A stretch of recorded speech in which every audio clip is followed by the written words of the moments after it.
sakit Taiwan.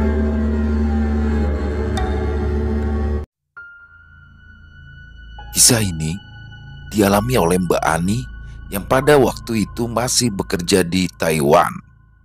Pada tahun 2010, Mbak Ani kala itu mendapatkan sebuah job baru di negara Taiwan setelah kontrak sebelumnya selesai.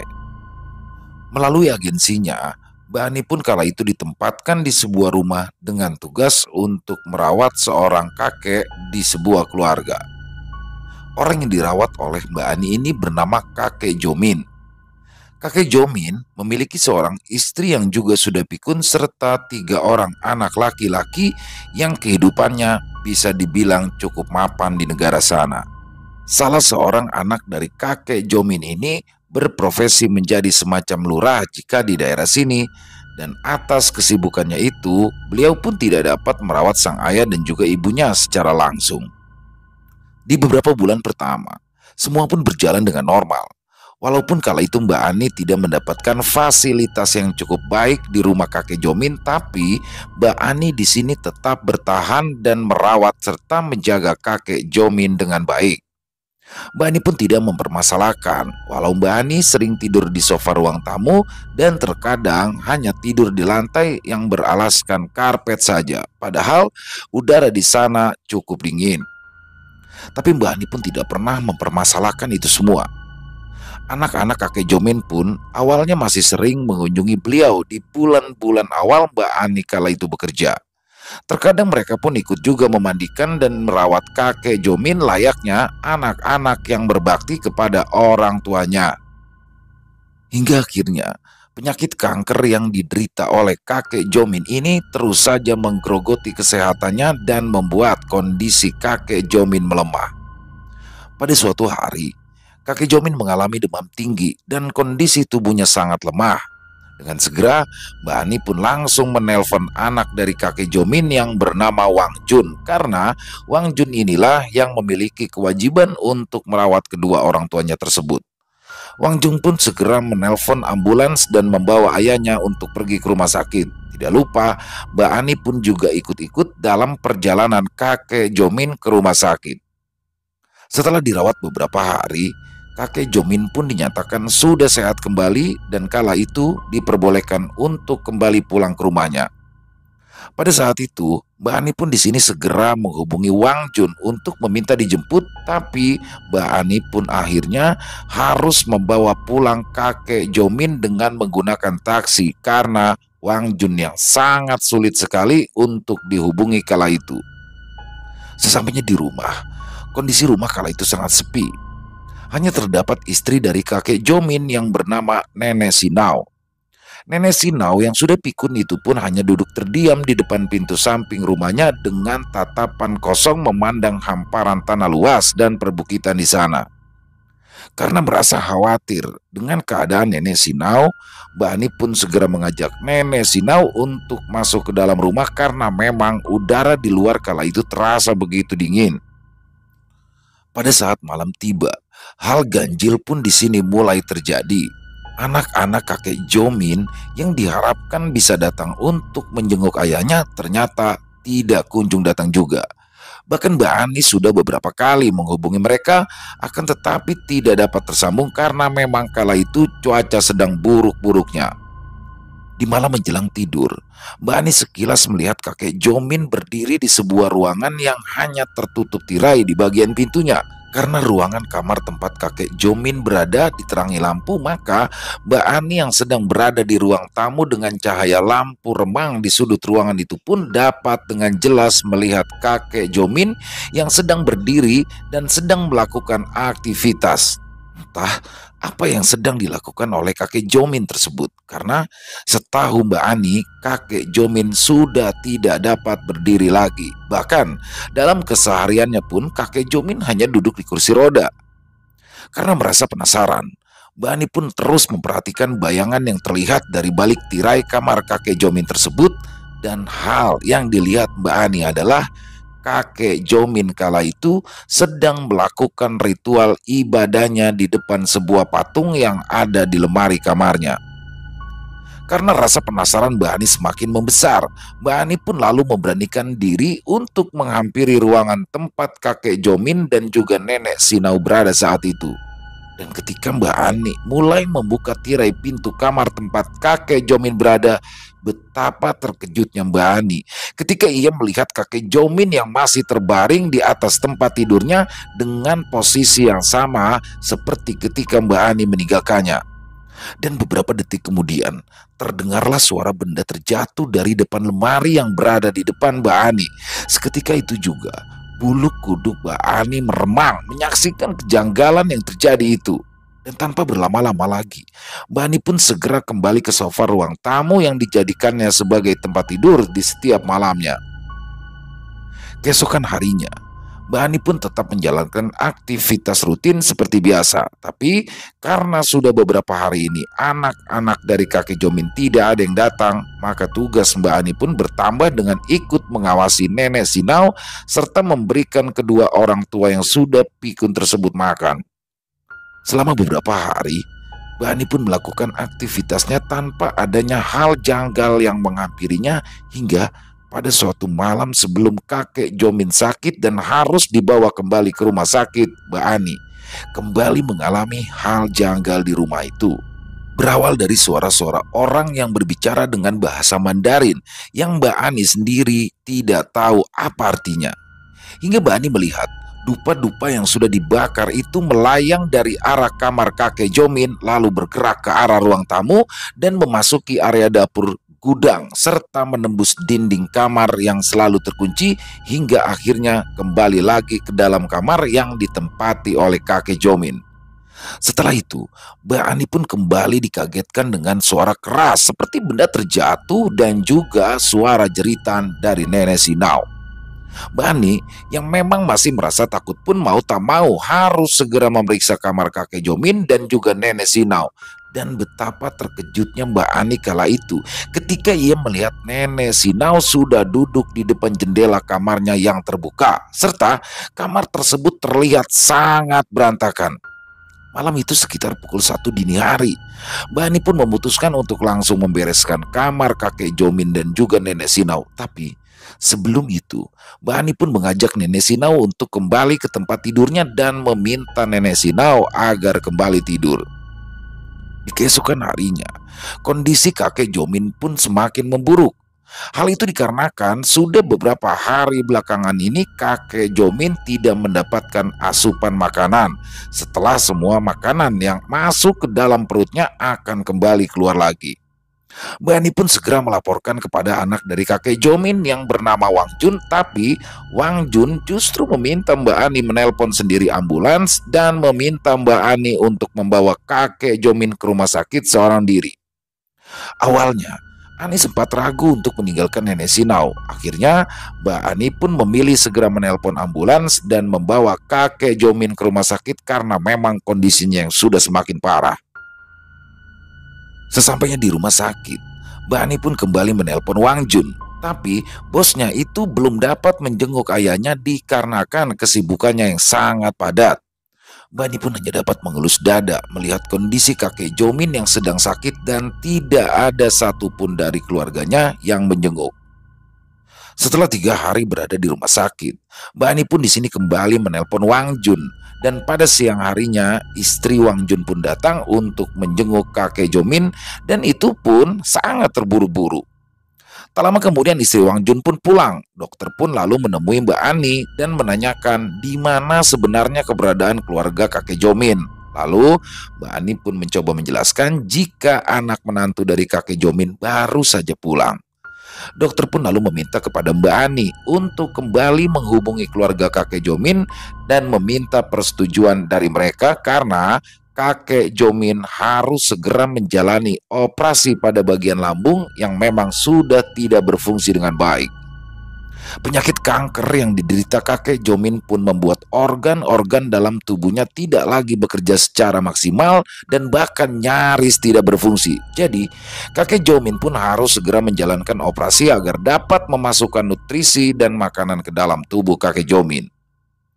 Setelah berusaha cukup lama untuk menghubungi Wang Jun, akhirnya Mbak Ani pun dapat berbicara langsung melalui sambungan teleponnya dan segera memberitahukan kondisi kakek Jomin saat itu.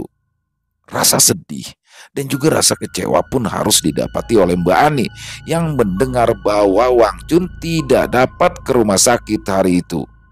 Wang Jun pun kala itu meminta Mbak Ani untuk menandatangani saja berkas-berkas yang diperlukan agar kakek Jomin dapat segera menjalani operasinya. Awalnya di sini Mbak Ani pun enggan untuk menandatangani berkas tersebut karena ia merasa takut atas tanggung jawab yang menantinya kelak ketika terjadi sesuatu yang tidak baik dengan kakek Jomin. Akan tetapi, dokter yang menangani kakek Jomin pun kala itu dapat meyakinkan Mbak Ani dan juga akan ikut bertanggung jawab apabila hal buruk terjadi kepada kakek Jomin kelak. Atas kebaikan hati dari sang dokter dan juga karena didorong rasa tidak tega melihat kondisi kakek Jomin yang kini sudah dianggap sebagai orang tuanya sendiri, akhirnya Mbak Ani pun segera menandatangani semua berkas-berkas yang diperlukan. Dan keesokan harinya, kakek Jomin pun segera menjalani operasi lambung untuk membuat jalur atau tempat memberi makan yang tidak lagi melalui mulutnya nanti. Keesokan harinya, kakek Jomin pun memulai operasi pada siang hari dan pada sore harinya, dokter pun menyatakan bahwa kakek Jomin sudah berhasil melewati operasinya dengan baik. Hal itu pun membuat Mbak Ani lega dan segera melaporkannya kepada Wang Jun. Setelah seminggu kemudian, Wang Jun dan saudara-saudara lainnya pun datang menjenguk kakek Jomin. Wang Jun pun mengucapkan terima kasih atas apa yang sudah Mbak Ani lakukan kepada orang tuanya dan mereka pun meminta kepada Mbak Ani untuk terus menjaga kakek Jomin sampai beliau sembuh. 1 bulan sudah, Mbak Ani tinggal di rumah sakit untuk merawat kakek Jomin yang harus hidup dengan bantuan alat-alat medis. Untuk memberi asupan nutrisi ke dalam tubuh kakek Jomin, Mbak Ani pun harus membiasakan diri dengan rasa yang bercampur aduk di dalam benaknya. Jijik adalah rasa yang harus dibiasakan Mbak Ani saat ia harus memberikan makanan ataupun nutrisi ke dalam tubuh kakek Jomin. Mbak Ani pun harus memeras bagian empedu kakek Jomin terlebih dahulu sebelum dapat memasukkan susu atau nutrisi cair lainnya, dan hal itu pun berlangsung hingga 2 tahun lamanya. Selama 2 tahun penuh, Mbak Ani pun harus tinggal di rumah sakit untuk terus merawat dan menemani kakek Jomin. Sementara itu, anak-anak dari kakek Jomin pun belum tentu 1 bulan sekali menjenguk ayah mereka dengan alasan kesibukannya masing-masing. Walaupun begitu, Mbak Ani pun tetap bekerja secara profesional di sana. Selain itu, Mbak Ani pun juga menunjukkan rasa kasih sayangnya kepada kakek Jomin walaupun Mbak Ani di sini bukanlah siapa-siapa dari kakek Jomin. Profesionalisme dalam pekerjaannya pun terus ditunjukkan oleh Mbak Ani. Walau Mbak Ani sendiri tidak mendapatkan fasilitas yang layak selama di sana. Dan selama 2 tahun hidup di rumah sakit besar di negara Taiwan itu, Mbak Ani pun tak luput dari kejadian-kejadian janggal yang selalu menghampirinya di sana. Selama berada di kamar perawatan bersama kakek Jomin, Mbak Ani pun sering kali mendapati hal-hal yang berbau mistis di sana. Pada bulan pertama, Mbak Ani seperti bermimpi melihat nenek Sinau datang menjenguk kakek Jomin seorang diri. Mbak Ani yang tersadar pun segera terbangun dan mendapati nenek Sinau langsung berkelebat pergi menghilang di balik dinding kamar. Beberapa minggu kemudian, Mbak Ani kembali lagi mengalami hal ganjil di malam hari menjelang tidurnya. Mbak Ani melihat langsung tubuh kakek Jomin bergetar hingga ranjang yang ditempatinya pun ikut bergoyang. Merasakan ada hal yang sangat ganjil, Mbak Ani pun lalu memberanikan diri untuk menghampiri kakek Jomin yang rupanya kala itu masih tertidur. Bahkan sudah seharian ini Mbak Ani tidak melihat kakek Jomin membuka matanya. Mbak Ani yang merasa kebingungan pun segera menyentuh tubuh kakek Jomin yang terus saja bergetar. Mbak Ani semakin merasa heran ketika ia mendapati tubuh kakek Jomin dalam kondisi normal saat itu. Ya, suhu tubuh beliau normal dan semua tampak begitu normal, tapi tubuh kakek Jomin terus saja bergetar hingga Mbak Ani pun memilih untuk kembali ke sofa yang dijadikannya sebagai tempat tidur di malam hari. Setelah Mbak Ani terduduk, Mbak Ani pun di sini mulai merasakan semilir angin yang entah datangnya dari mana. Padahal kala itu semua jendela dalam kondisi tertutup. Setelah merasakan semilir angin yang menerpa tubuhnya, rasa kantuk mulai menghampiri Mbak Ani. Tepat ketika Mbak Ani ingin memejamkan kedua matanya, tiba-tiba Mbak Ani melihat sosok nenek Sinau datang dari pintu kamar rumah sakit yang kala itu tertutup rapat. Samar-samar, Mbak Ani pun melihat sosok istri dari kakek Jomin itu menghampiri suaminya, mengusap wajahnya, serta memandangi kakek Jomin sambil terus tersenyum. Mbak Ani pun memaksakan dirinya agar tetap terjaga untuk melihat sosok nenek Sinau yang sangat berbeda, dan kedua kaki nenek Sinau terlihat mengambang beberapa senti di atas lantai. Setelah Mbak Ani memaksakan tubuhnya untuk bangkit lalu berdiri, tiba-tiba saja sosok nenek Sinau menghilang tanpa bekas dari pandangan mata Mbak Ani. Sontak, hal itu pun membuat Mbak Ani merasakan ketakutan dengan bulu kuduknya yang mulai meremang. Di keesokan harinya, Mbak Ani pun memberanikan diri untuk menelpon Wang Jun, anak dari kakek Jomin dan juga nenek Sinau. Ketika tersambung dengan Wang Jun, Mbak Ani pun langsung menanyakan kabar dari nenek Sinau. Dan di sini Mbak Ani pun terkejut ketika Wang Jun mengatakan jika kondisi nenek Sinau pun sama seperti kondisi kakek Jomin. Nenek Sinau kini hanya bisa terbaring di atas tempat tidurnya. Setelah beberapa hari tidak mau makan, Wang Jun pun akhirnya meminta istrinya dan juga keluarga lainnya untuk saling bergantian menjaga nenek Sinau yang kondisinya memang semakin parah. Beberapa bulan kemudian, Mbak Ani pun kembali merasakan hal-hal ganjil di kamar rumah sakit tersebut. Mbak Ani bermimpi didatangi nenek Sinau dan memberitahu bahwa beliau kini sudah berada di rumah sakit untuk menunggu suaminya.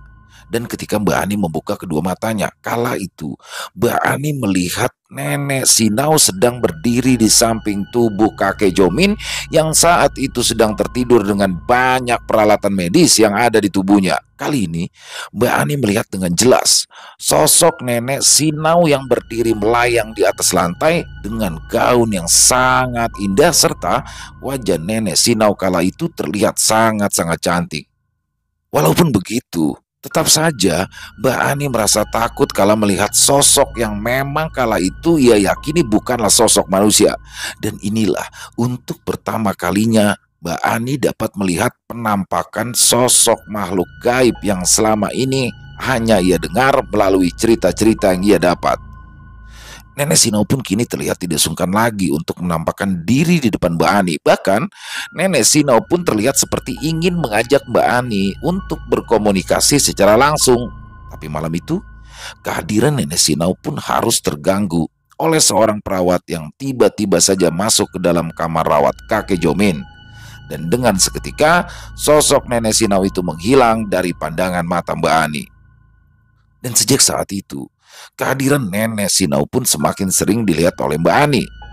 Hingga suatu ketika, Wang Jun pun datang menjenguk ayahnya dan memberitahu Mbak Ani bahwa nenek Sinau sudah meninggal dunia. Dan setelah kepergian dari nenek Sinau itu, kondisi kakek Jomin pun tidak kunjung membaik, hingga pihak rumah sakit pun tak bisa lagi berbuat apa-apa. Dan kabar tidak mengenakan pun datang ketika Mbak Ani yang saat itu sudah berada dan tinggal di rumah sakit selama 2 tahun. Ya, Mbak Ani kala itu ditemui dokter yang menangani penyakit dari kakek Jomin. Dokter tersebut pun memberitahukan kepada Mbak Ani bahwa kakek Jomin akan segera dipindahkan ke sebuah ruangan yang memang telah disediakan rumah sakit untuk menempatkan pasien yang sudah tidak dapat lagi disembuhkan. Kamar tempat para pasien yang menurut ilmu kedokteran sudah tidak dapat disembuhkan lagi bernama Anlin Vin Fang, atau kamar menunggu kematian. Setelah semua alat bantu kedokteran dilepaskan dari tubuh kakek Jomin pun segera dibawa oleh 2 orang perawat untuk menuju kamar menunggu kematian tersebut. Mbak Ani yang awalnya merasakan ketakutan yang luar biasa ketika ia mendengarkan nama kamar tersebut, akhirnya dapat bernafas lega ketika di dalam kamar itu ternyata terisi lebih dari 20 orang yang juga sedang menunggu kematiannya.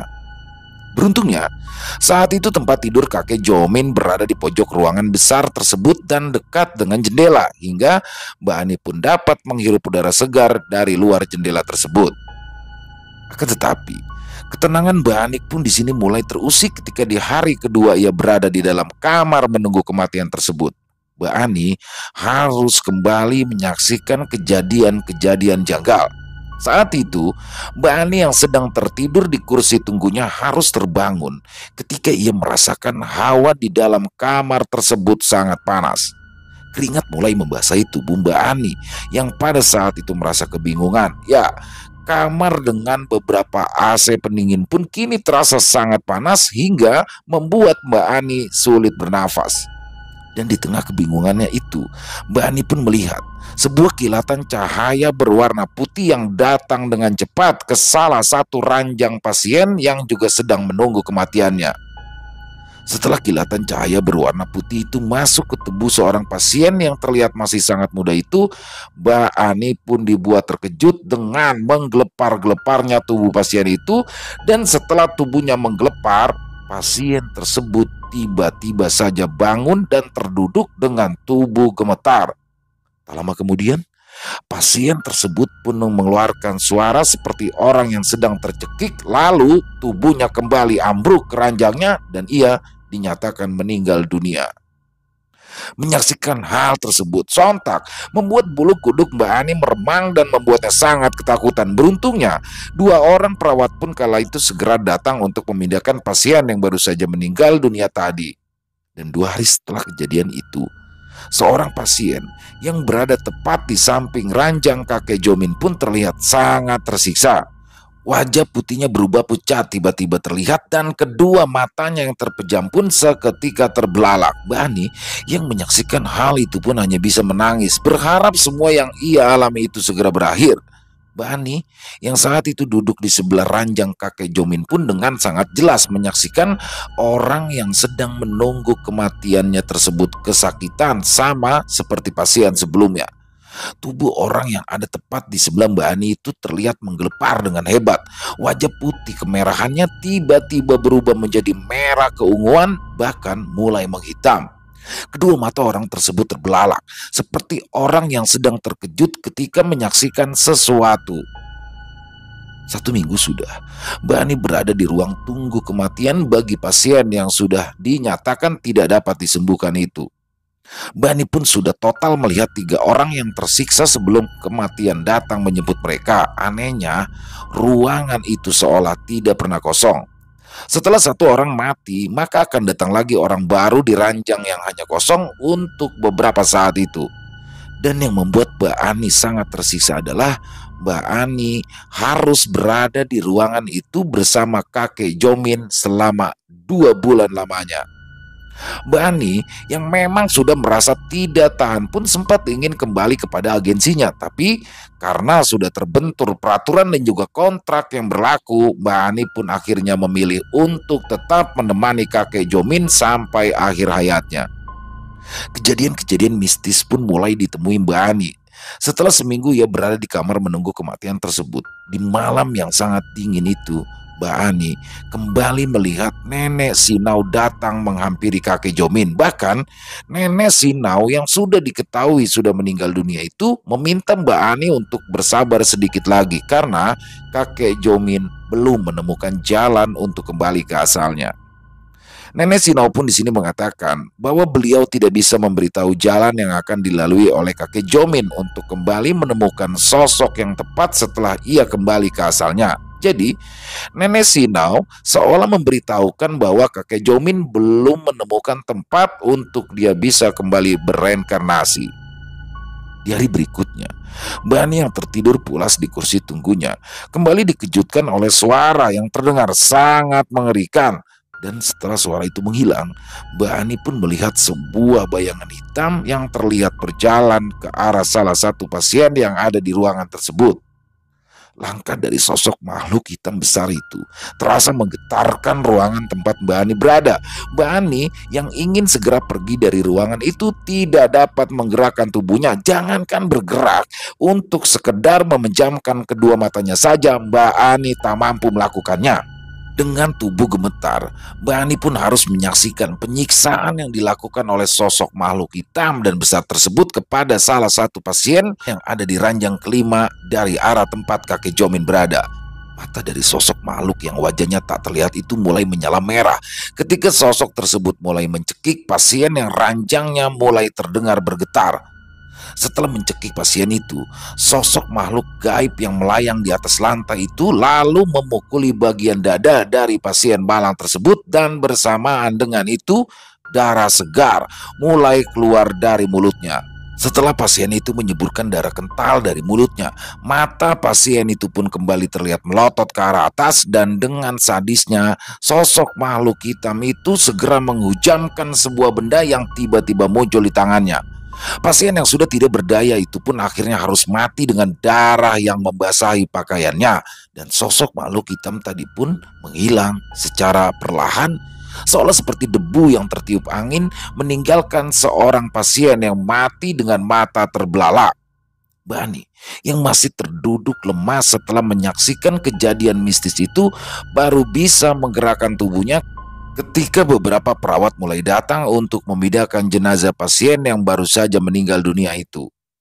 Setelah pasien yang sudah meninggal tadi dibawa pergi dari tempatnya, tiba-tiba saja Mbak Ani dikagetkan oleh sosok Nenek Sinau yang tiba-tiba saja muncul di sampingnya. Nenek Sinau memberitahu kepada Mbak Ani bahwa orang tadi tidak dapat lagi melakukan reinkarnasi dan akan langsung dibawa ke neraka oleh makhluk hitam yang baru saja menyiksanya tadi.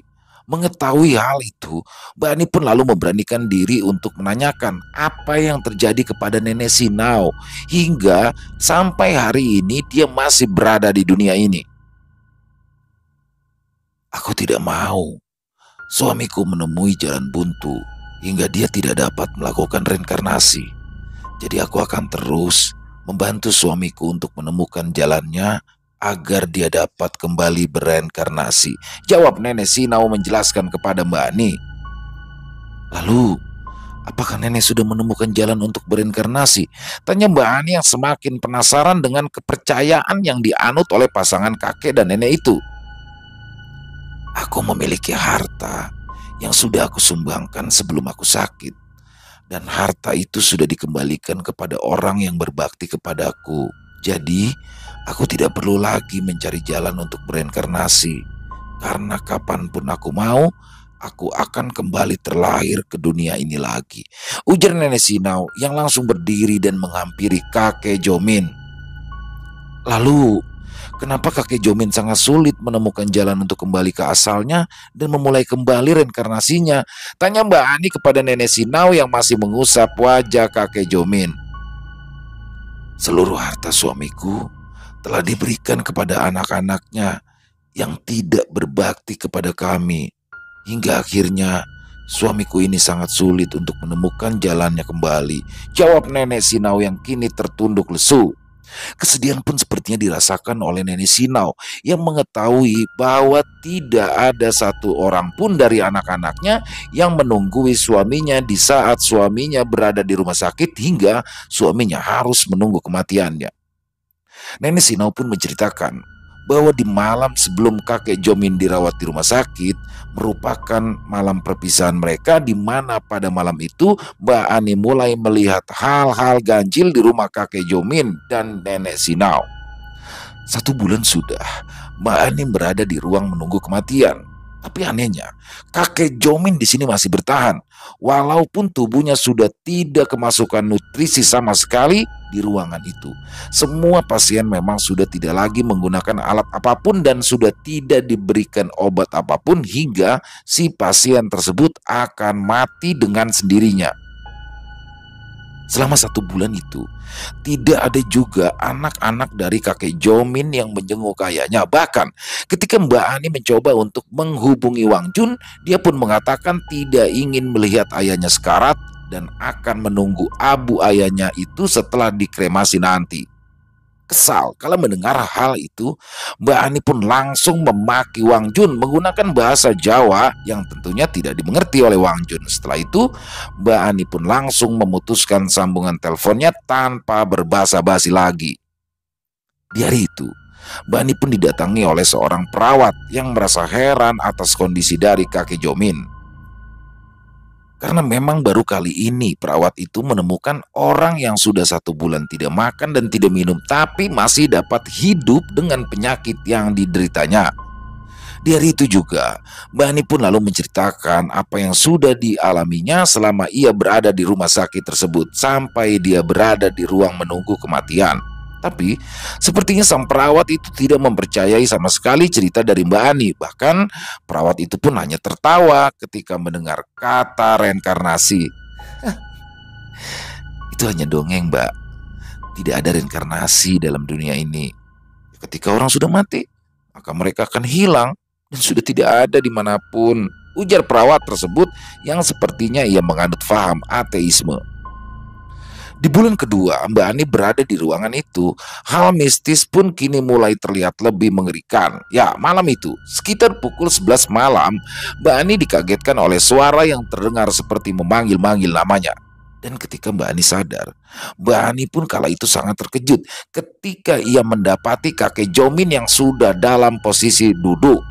Sungguh, hal janggal yang sama sekali tidak dapat dicerna oleh akal sehatnya. Bagaimana mungkin kakek Jomin bisa terduduk kembali sedangkan luka di punggungnya pun sudah mulai membusuk karena tidak mendapatkan perawatan lagi. Kala itu, kakek Jomin pun meminta kepada Mbak Ani untuk mendekat ke ranjangnya karena kakek Jomin sepertinya ingin menyampaikan sesuatu. Setelah Mbak Ani berada di samping tubuh kurus kakek Jomin, beliau pun kala itu mulai berbicara layaknya orang yang sehat dan tidak menderita penyakit apapun. Ya, kakek Jomin di sini mengucapkan terima kasihnya kepada Mbak Ani atas perhatiannya dan juga perlakuannya selama ini. Walaupun hanya seorang pekerja, tapi Mbak Ani sudah memperlakukan kakek Jomin layaknya orang tua sendiri. Kakek Jomin pun tidak pernah mendengarkan Mbak Ani mengeluh. Tidak seperti anak-anak mereka yang sudah memperlakukan kakek Jomin dengan baik ketika kakek Jomin masih memiliki banyak harta. Dan setelah mengatakan hal tersebut, kakek Jomin pun kembali tertidur. Mbak Ani yang merasa sedih pun segera memberikan kakek Jomin air putih untuk sekedar membasahi bibirnya. Sekilas, kakek Jomin di sini terlihat tersenyum atas perlakuan baik dari Mbak Ani itu. Dan hal itu sungguh mengiris hati dari Mbak Ani yang mulai teringat akan kedua orang tuanya yang ada di Indonesia waktu itu. Kejadian-kejadian janggal di ruangan itu pun kini mulai dianggap biasa oleh Mbak Ani. Bahkan sudah beberapa kali Mbak Ani melihat sosok makhluk besar hitam yang terlihat melayang ke arah ranjang salah satu pasien di ruangan itu. Sama seperti sebelumnya, sosok makhluk hitam bertubuh besar serta bermata merah menyala itu terlihat sedang menyiksa seseorang yang ada di ranjang tempat tidurnya. Yang membedakan adalah cara makhluk hitam tersebut membawa arwah orang yang sudah disiksa terlebih dahulu. Ada yang diseret di bagian kepalanya sebelum makhluk itu menghilang. Ada juga yang langsung dibakar ketika arwah orang tersebut keluar dari dalam tubuhnya. Di hari terakhir Mbak Ani berada di ruangan itu, kejadian janggal yang mengharukan pun datang tepat pukul 12 malam. Nenek Sinau yang sebelumnya selalu datang dengan pakaian yang terlihat bagus, malam itu menghampiri tubuh kakek Jomin yang masih terbaring lemah itu. Dengan pakaian putih, tanpa hiasan apapun, wajah Nenek Sinau kala itu terlihat menua, tidak seperti hari-hari sebelumnya, dan Nenek Sinau pun terlihat menangis di samping tubuh lemah suaminya. Mbak Ani yang pada awalnya ingin menanyakan apa yang terjadi dengan Nenek Sinau harus mengurungkan niatnya ketika tiba-tiba saja muncul sosok makhluk seperti asap tapi membentuk sosok makhluk. Ya, penampakan sosok makhluk gaib yang menghampiri Nenek Sinau itu membuat Mbak Ani ketakutan karena sosok yang menyerupai asap putih itu tiba-tiba saja berubah menghitam lalu terlihat membawa paksa Nenek Sinau pergi dari samping suaminya. Dan dengan cepat, sosok Nenek Sinau pun menghilang dari pandangan mata Mbak Ani. Mbak Ani pun segera menghampiri tubuh lemas kakek Jomin dan betapa terkejutnya Mbak Ani Ketika ia melihat kakek Jomin menangis, ya hal di luar nalar pun kembali disaksikan oleh Mbak Ani, karena bagaimana mungkin kakek Jomin dapat mengeluarkan air mata sedangkan dia sudah 2 bulan ini tidak kemasukan cairan ataupun makanan apapun. Setelah kakek Jomin menangis, beliau pun mulai menggerakkan jemarinya yang sontak membuat Mbak Ani kembali terkejut. Entah mendapatkan pikiran dari mana, Mbak Ani pun tiba-tiba mengucapkan kata yang sama sekali tidak pernah terpikirkan olehnya sebelumnya. Kek, kalau kakek mau pergi, kakek pergi ya. Ani sudah 2 tahun merawat kakek dengan ikhlas. Dan sekarang Ani sudah ikhlas untuk kepergian kakek. Begitu juga dengan anak-anak kakek.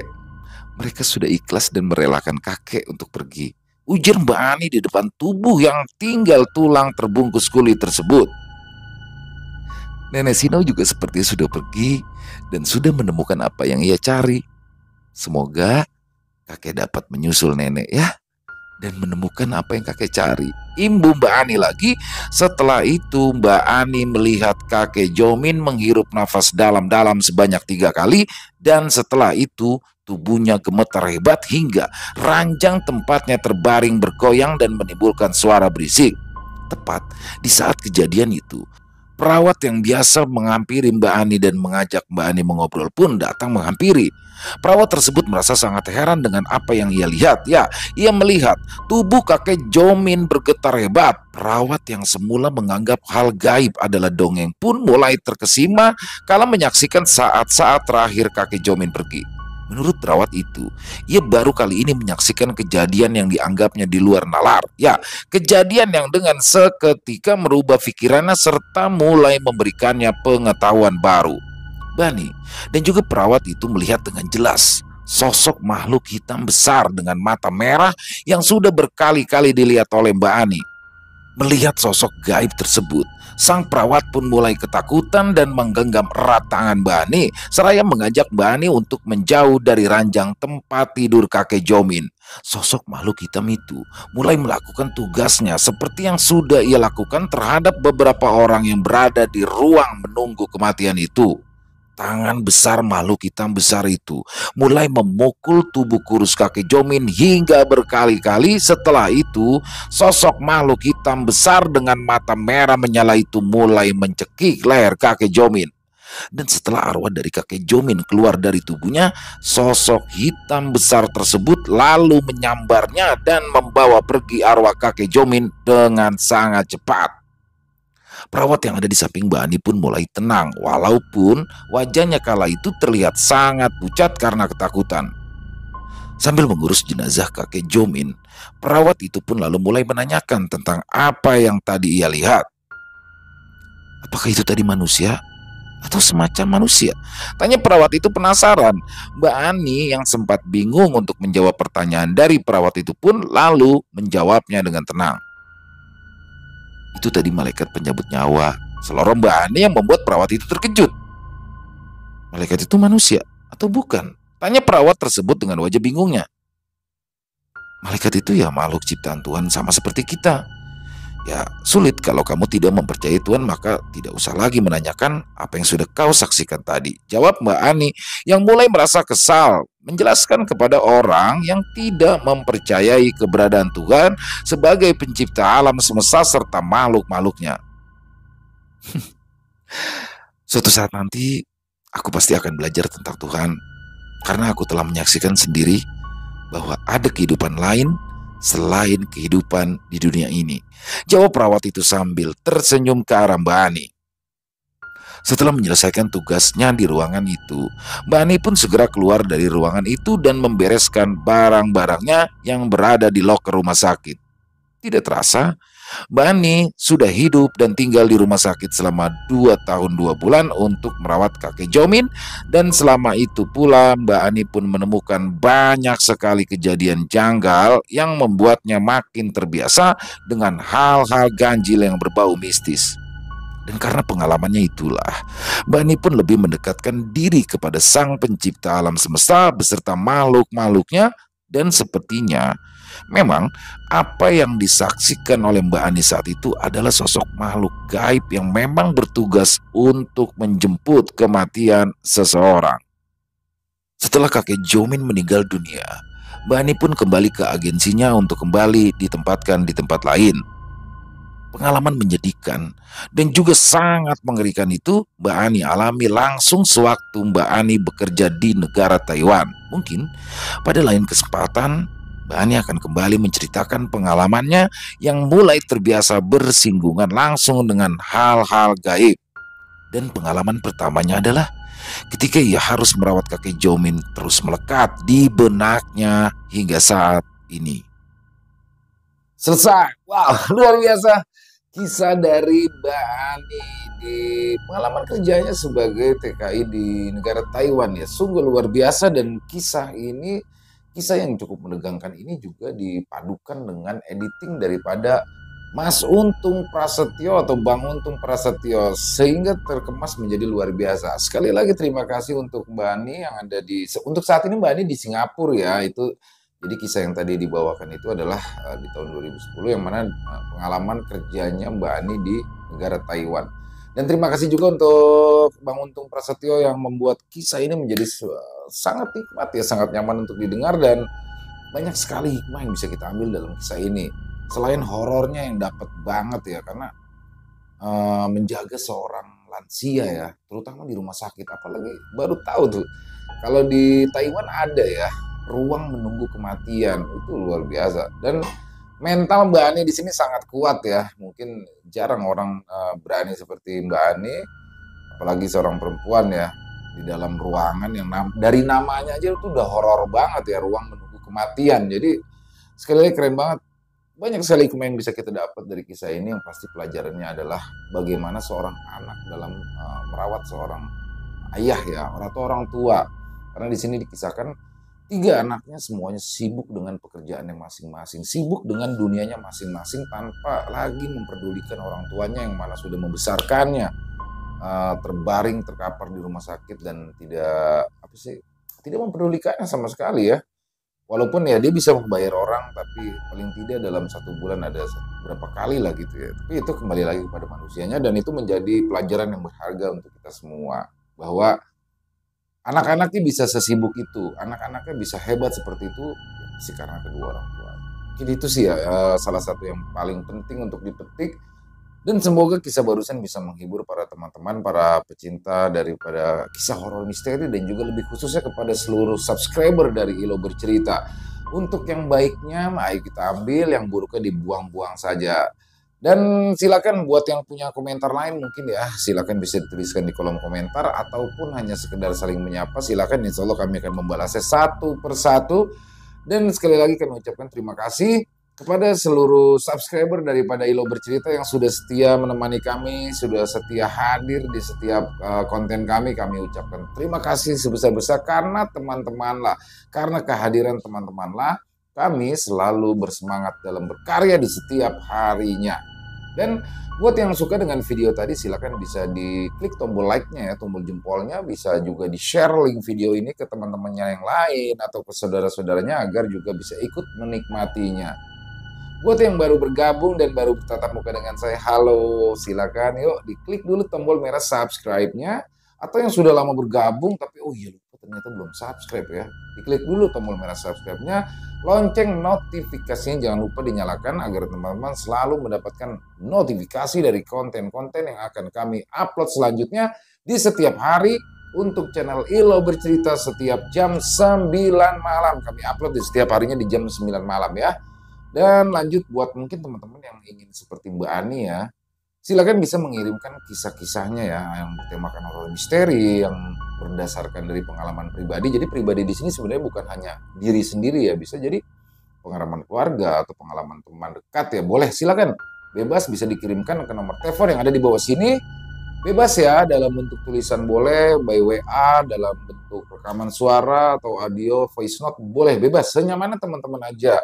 Dan buat teman-teman yang sudah mengirimkan kisah, kami mengucapkan banyak-banyak terima kasih. Buat yang sudah mengirimkan kisah tapi belum dibawakan, kami harap agar bersabar karena memang harus melalui proses penggarapan terlebih dahulu ya. agar lebih nyaman untuk didengar teman-teman yang lain. Dan sekali lagi Mbak Ani, terima kasih, pejuang devisa kita. Sehat-sehat terus Mbak Ani yang sekarang ada di Singapura, semangat terus bekerja, tetap jaga dirinya ya, semoga sehat selalu untuk Mbak Ani di Singapura. Dan di akhir kata saya Ilo mengucapkan permohonan maaf apabila mungkin dalam pembawaan kisahnya tadi ada kesalahan saya dalam berkata-kata ataupun ada kata-kata saya yang mungkin kurang berkenan di hati teman-teman. Saya mohon dibukakan pintu maaf yang seluas-luasnya karena saya hanyalah manusia biasa, tempatnya salah dan dosa. Dan sampai jumpa lagi di konten-konten kami selanjutnya yang pasti tidak kalah serunya, yang pasti tidak kalah horornya, masih bersama saya Ilo di Ilo Bercerita. Salam sehat, sukses selalu untuk kita semua. Amin amin ya robbal alamin. Wassalamualaikum warahmatullahi wabarakatuh.